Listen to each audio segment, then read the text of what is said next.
Bonjour à tous et puis bienvenue en Norvège. Je suis Florent d'Échappée Nord, donc on est réceptif sur la Norvège, la Suède et la Finlande également. Mais aujourd'hui, on va parler exclusivement de la Norvège. Donc Échappée Nord, c'est un réceptif que j'ai créé il y a 7 ans maintenant, en 2017. Donc on fait essentiellement des voyages sur mesure pour des individuels, donc des couples, des familles, des gens qui voyagent entre amis. De temps en temps, ça nous arrive aussi de faire des petits groupes. Donc on est une équipe de 16 maintenant, avec essentiellement des travel designers et des personnes au back office pour assurer la qualité des voyages. Donc la Norvège, c'est un pays qui est très étendu, qui s'étire de Kristiansand tout au sud jusqu'à Kirkenes au nord, côté de la frontière russe. Donc c'est un pays qui est très soumis aux saisonnalités. Donc on peut voyager en Norvège toute l'année. Effectivement, c'est des voyages qui sont différents, que ce soit en hiver, au printemps, à l'automne, en été. En été, on sera plus du côté dans la région des fjords au sud-ouest du pays. Dans ce coin-là, donc c'est toute la région qui est entre Stavanger et Trondheim. La région aussi des îles Lofoten, Vesterålen, qu'on verra aussi après, dans le nord du pays. En hiver, ce sera plus des voyages dans le nord, donc tout ce qui est au-dessus du cercle polaire arctique, donc que ce soit en Laponie norvégienne, en Laponie suédoise et finlandaise également.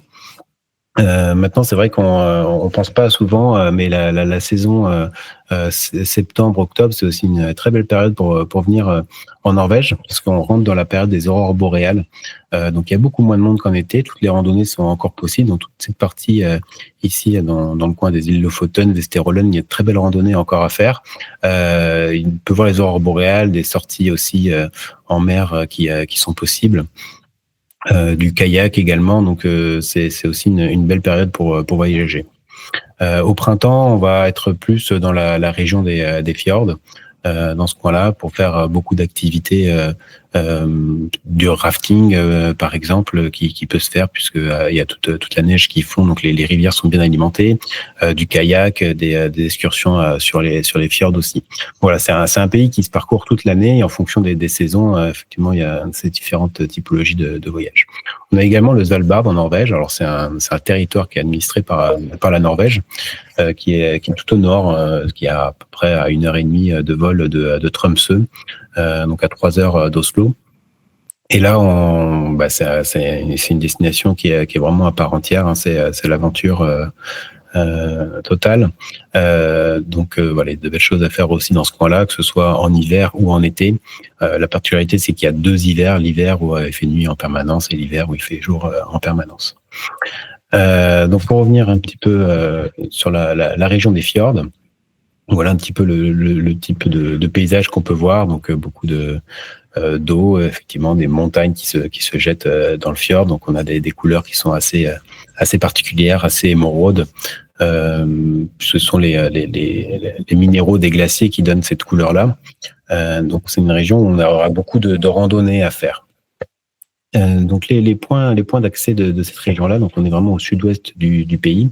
On va avoir Bergen, qui est la ville principale, qui est la deuxième ville du pays, où on peut arriver en avion, on peut arriver en bateau aussi du Danemark par Hirtshals avec une compagnie qui s'appelle Fjordline, donc qui arrive par Kristiansand, puis Stavanger et Bergen. On a des vols directs de Paris. Et puis on peut arriver également en train depuis Oslo avec vous avez sûrement entendu parler beaucoup d'entre vous du Flåmsbana, donc le train panoramique qui est sur cette partie-là. Voilà, donc toute cette région-là, on va avoir un peu le même type d'activité qui peut se faire. On va avoir de la randonnée, on va avoir du kayak, on va avoir du rafting, du VTT, on peut avoir de la tyrolienne. Et c'est surtout une région où on va retrouver beaucoup de routes panoramiques. Donc c'est des endroits vraiment les routes sont une activité à part entière, donc on peut s'arrêter régulièrement pour admirer le point de vue, pour faire une randonnée ou une simple balade, faire un pique-nique. Donc ce sont des routes avec qui qui sont qui sont qui sont vraiment à faire. Elles sont pas des itinéraires forcément qui sont recommandés par Google Maps. Donc c'est pour ça que ce serait intéressant aussi de passer par une agence parce que c'est le genre d'itinéraire qu'on peut recommander et qui vont vraiment faire le voyage. Donc dans tous ces voyages-là, on va essentiellement se concentrer. Tous les voyages vont être tournés vers le lycée Fjord, qui est ici, du côté de Stavanger. On trouve la randonnée du Preikestolen. On va aussi aller du côté de l'Hardangerfjord, donc c'est un fjord qui est vraiment à proximité de Bergen dans ce coin-là. Le Sonnefjord, qui est le plus grand et plus profond fjord norvégien, où là on va retrouver beaucoup d'activités, notamment les glaciers aussi. On va faire des randos sur les glaciers. Le Nordfjord, qui est un petit peu plus haut, au sud d'Olesund, et le Gerangerfjord, qui est l'un des plus emblématiques fjords norvégiens, avec des très beaux paysages, avec des façades escarpées. Donc pour vous donner un peu un exemple de voyage que ça peut représenter. On peut faire des voyages d'une semaine, 10 jours, 15 jours. Donc là, sur 15 jours, c'est un voyage qui demande quand même pas mal d'itinérance, de remonter par l'intérieur des fjords, des routes panoramiques dont je parlais tout à l'heure, pour ensuite redescendre en bateau avec l'express côtier Hurtigruten de Kristiansund jusqu'à Bergen. Donc c'est un voyage qui est plutôt actif, avec des déplacements réguliers pour faire une randonnée sur un glacier, pour ensuite aller faire une croisière sur le Sonnefjord. Donc on fait des croisières essentiellement en semi-rigide. On peut avoir aussi des bateaux un petit peu plus larges, donc c'est plutôt pour les personnes qui ne sont pas trop confortables sur ce type de bateau rapide. De très beaux points de vue sur la route. Des très belles randonnées également. Donc c'est l'avantage de la Norvège, c'est qu'il y a des randonnées possibles partout, quelle que soit la durée ou le dénivelé. Comme celle-ci, c'est la randonnée de Molden, qui est une bonne alternative aussi de celle du Preikestolen, où on va retrouver pas mal de monde. Donc là, Molden, on a un peu la même typologie de randonnée, c'est-à-dire une randonnée qui se fait sur 4-5 heures et avec un très beau point de vue sur le fjord. La région du Vestatron, donc là on est vraiment sur des coins hors des sentiers battus. Donc c'est un endroit où on va être en plein milieu des glaciers, sans couverture téléphonique. Donc c'est un endroit où on se sent vraiment au milieu de nulle part. Et c'est très ressourçant et il y a quasiment personne qui se rend dans ce coin-là. Donc la route du Sonnefjell ensuite qui continue vers les montagnes, où là on change un petit peu de paysage. On est plutôt sur des lacs avant de revenir sur la région des fjords, où il y a encore des belles activités à faire, des via ferrata, des points de vue aussi où on peut se rendre en télécabine, faire du kayak. Donc il y a tout un tas d'activités pour ensuite arriver vers le Gerangerfjord et la ville de Lesund qui est très particulière et très jolie dans un style Art Nouveau. Donc voilà un petit peu le type de voyage qu'on peut faire dans la région des fjords. Maintenant, il y a d'autres régions qui sont aussi intéressantes. On a notamment le nord avec les îles Lofoten, les îles Vesterålen et l'île de Senja, ce que j'appelle les îles du Nord, qui sont proches de Tromsø, donc la troisième ville du pays, qui est la ville principale du Nord. Donc là, de Tromsø, on peut descendre donc sur l'île de Senja, passer par les Vesterålen. On va retrouver tout ce qui est safari baleine, des randonnées qui sont sur des paysages aussi très escarpés. Donc en fait, tout ce coin-là, c'est un peu comme si vous preniez le sommet des Alpes et vous le posiez au bord de l'eau. Donc on a ces paysages, comme on voit là sur l'île de Senja, des paysages de haute montagne avec la mer juste à côté. Donc c'est assez exceptionnel. Donc des points d'entrée, donc je parlais de Tromsø qui arrive par l'île de Senja. On a aussi Evenes qui est l'aéroport de Harstad-Narvik qui est dans ce coin-là, donc juste à côté des îles Lofoten et Vesterålen. Donc là on a également des vols directs depuis Paris comme pour Tromsø. Alors, pas tous les jours, mais il y en a de plus en plus. Et ensuite on aura Bodø qui est sur la partie plus au sud. Mais on peut arriver en avion, on peut arriver en train aussi par la région des Lofoten, en arrivant de Trondheim avec le tram nu par exemple, et puis en prenant un bateau pour rejoindre ensuite les Lofoten. Narvik également, on peut arriver en train, mais par la Suède uniquement. Donc les réseaux ferrés norvégiens s'arrêtent à Bodø. Et pour arriver un tout petit peu plus haut, ça sera uniquement via la Suède. Et pas de réseau ferré plus haut. Donc il y a aussi beaucoup de combos qui peuvent se faire entre les pays en transport en commun. Donc avec la Finlande et la Suède qui sont à proximité, on peut organiser des voyages à la fois en train plus bateau et ou de l'autocar aussi. Donc là on peut voir un exemple de voyage dans ce coin-là. Donc tout ce qui fait les îles de Senja, les îles Vesterålen et Lofoten. Donc là c'est un voyage en transport en commun justement, qui part de Tromsø et qui descend en autocar. Donc c'est pas un bus de ville, c'est pas non plus un voyage de groupe.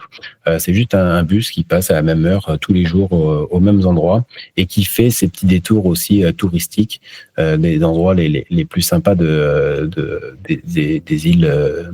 Des alentours. Donc ça permet, nous on peut faire descendre les gens aux hôtels qu'on veut, on peut organiser des activités après, soit avec l'hôtel, soit avec les prestataires sur place, organiser tous les transferts, donc que ce soit pour le safari baleine, que ce soit pour aller faire une randonnée sur l'île de Senja, ensuite on reprend le bus, on peut inclure également, comme c'est le cas ici, 2 jours de location de voiture au milieu du voyage, pour permettre d'aller dans des coins un petit peu plus reculés avant de reprendre le bus et continuer la route vers les îles Lofoten. Pour aller faire un safari aigle de mer, pour aller sur l'île de Skrova également, qui est magnifique, où il y a vraiment personne, mais un simple hébergement qui est plus une auberge, mais à un point de vue qui est magnifique. Et ensuite de continuer vers les îles Lofoten où on retrouve donc les paysages typiques de la région et notamment les villages de pêcheurs, donc avec ces rorbus, donc les cabanes de pêcheurs en bord de fjord. Beaucoup ont été réaménagés en hébergement, donc c'est vrai qu'on peut faire des nuits insolites dans ces cabanes-là. Donc voilà, en gros pour les voyages d'été, ça sera les 2 endroits principaux qu'on va proposer, la région des fjords au sud-ouest et les îles du nord entre Tromsø et Bodø. Ensuite, en hiver, donc on va retrouver tout ce qui est multi-activités, donc la motoneige, les chiens de traîneau, aller voir les aurores boréales également, tout ce qui est autour des Samis également, avec les rennes. On peut également continuer à aller vers les îles Lofoten, les îles Vesterålen et l'île de Senja. Donc on va avoir un terrain de jeu qui sera assez large aussi, puisqu'il va aller de Kirkenes tout à l'est du pays jusqu'à la pointe des îles Lofoten. Alors il faut savoir que en été on a quand même la nuit polaire, donc il fait nuit. On a le soleil qui passe pas l'horizon de fin novembre jusqu'à fin janvier à peu près. Donc c'est des périodes où la luminosité dure 3-4 heures à peu près, parce que le soleil se rapproche suffisamment de l'horizon quand même pour avoir un minimum de luminosité. Mais d'aller dans les îles Lofoten qui sont très basées sur les paysages, ça va pas forcément être la bonne idée. Ou alors à partir de février-mars, on a des journées qui rallongent et qui permettent vraiment d'apprécier le paysage, même s'il n'y a pas énormément d'activités à faire dans ces coins-là.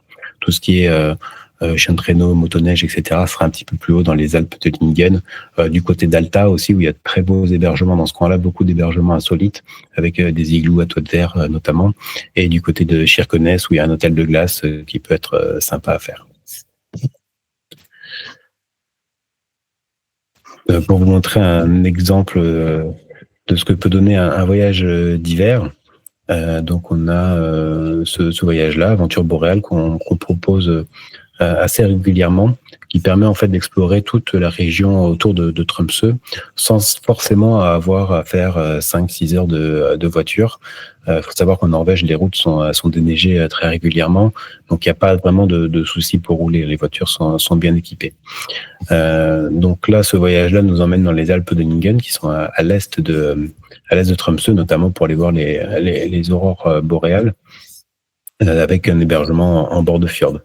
Puis faire les activités motoneige, aller dans un resort au bord de fjord, faire du chien de traîneau, continuer en allant vers l'île de Senja aussi, où les aurores boréales peuvent se présenter. Donc c'est vrai qu'on essaye de travailler le plus possible avec des hébergements où on peut voir les aurores boréales directement depuis l'hébergement. Comme ça, les gens n'ont pas forcément besoin de faire 4-5 heures de bus pour aller les observer.